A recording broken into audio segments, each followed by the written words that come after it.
Another story I heard about myself. This one happened in high school. We had this teacher in high school whose kid went to our high school. His name was Mr. McNamara, and his son Jake McNamara went to our high school. He was a sophomore when I was a senior, so he was 2 years behind me.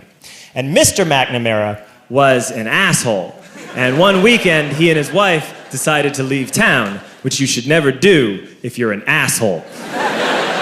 And Jake McNamara decided to throw a party at the teacher's house. Hooray! And everyone around town heard about it, and we all got up individually and thought, okay, let's go over there and destroy the place. I walked into this party, everyone I had ever met was there, and everyone was drinking like it was the end of the world. People were drinking like it was the Civil War and a doctor was coming to saw our legs off. It was totally unsupervised. We were like dogs without horses. We were running wild. I walked down to the basement. They had a pool table in the basement. One dude took a running start and threw his body onto the pool table and broke it in half. Another kid found out which room was Mr. McNamara's and went upstairs and took a shit on his computer.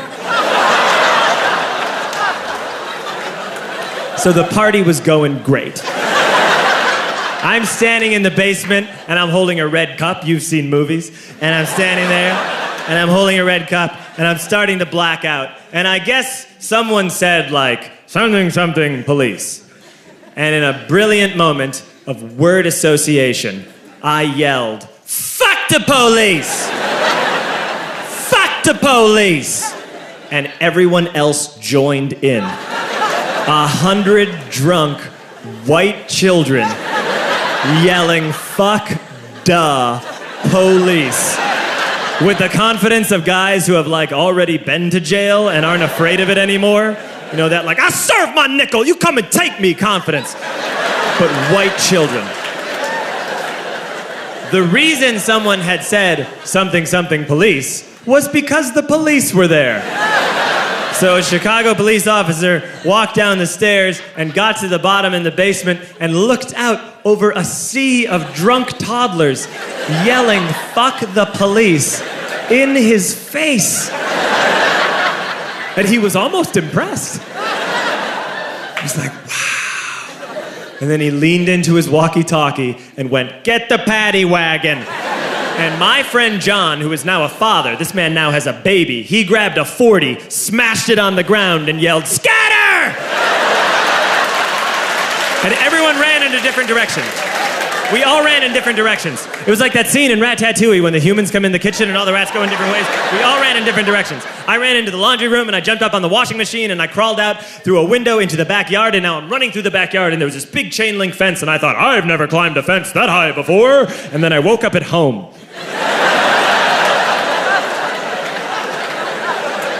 On Monday, I went to school because that's what we did back then. And I'm walking into the school building, and who do I see but Jake McNamara?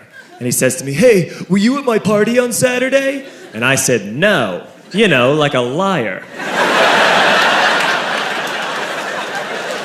And he said, things got really out of hand. Someone broke the pool table. Someone took a shit on my dad's computer. But the worst thing, he says, the worst thing is that someone stole these old antique photos of my grandmother, and my parents are freaking out about it. And I had that thought that only blackout drunks and Steve Urkel can have.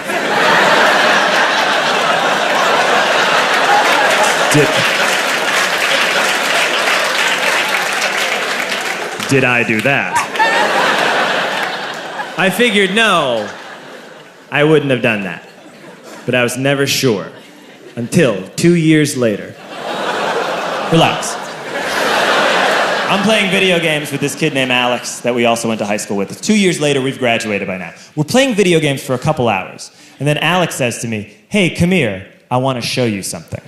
And he takes me into his bedroom, and then he takes me into a side room off of his bedroom.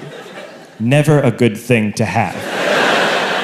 And he shows me a tiny room that is covered wall to wall in stolen antique photos from different people's parties over the years.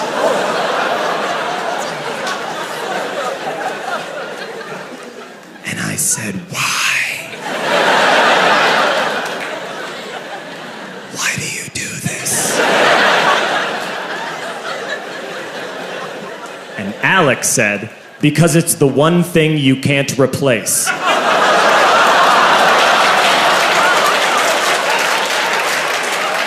That's the end of that story, but how fucked up is that, right? That's crazy. So I don't drink anymore.